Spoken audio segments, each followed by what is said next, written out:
We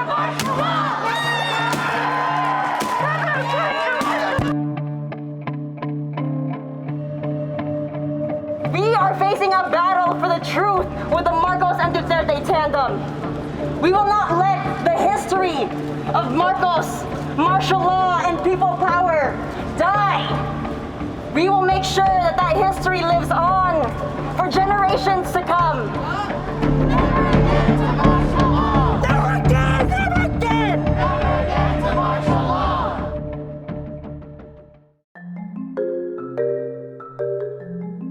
We're here today in front of the Philippine Consulate in San Francisco, May 13th, where Filipino American groups are holding a Black Friday protest in order to call out the election results in the Philippines. 5 consecutive days, and our resistance is only getting stronger against the Marcos and Duterte tandem. So many people are out here because, you know, what Ferdinand Marcos Jr. and what Sara Duterte represent is not a sort of change in the system that we want.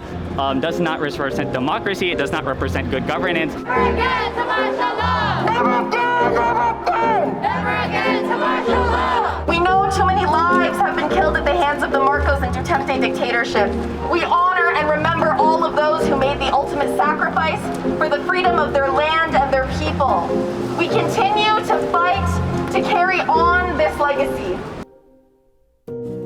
I'm saddened by that people have to be killed when they just say what they want to say. Why did my dad have to be shot just for doing what he thought was right?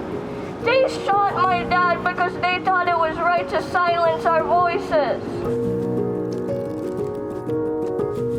What would a Marcos presidency mean for the Philippines? I think we can look at the track record of Ferdinand Marcos, Bong Bong's father, and see how there was massive repression of people, whether it be the shutdown of media outlets, criminalizing of activists, the disappearances of even students, anyone critical of the government.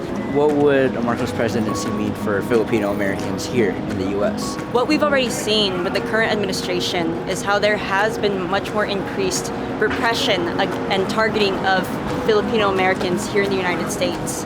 We see that with the terror tagging of iChirp, of Bayan, Gabriela, and even Malaya movement. I can see why some would say that it's unfair basing our concerns based on his father. However, what we have seen is even the policies or platforms that Bong Bong has stated, most concerning is his allyship with the United States, especially selling out the Philippines is at a very critical moment right now.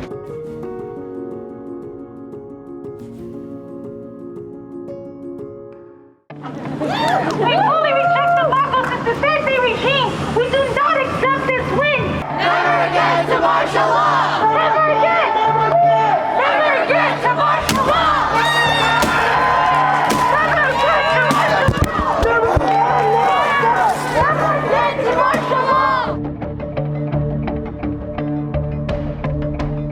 After 5 consecutive days of protesting, Filipino organizations in the Bay Area are steadfast in fighting a Marcos Duterte administration. In an election season mired by disinformation, propaganda, and election day anomalies, various groups remain committed to holding the government accountable for their actions. While a Marcos presidency is evident, what's left of the imagination is what the future of the country will look like under his leadership.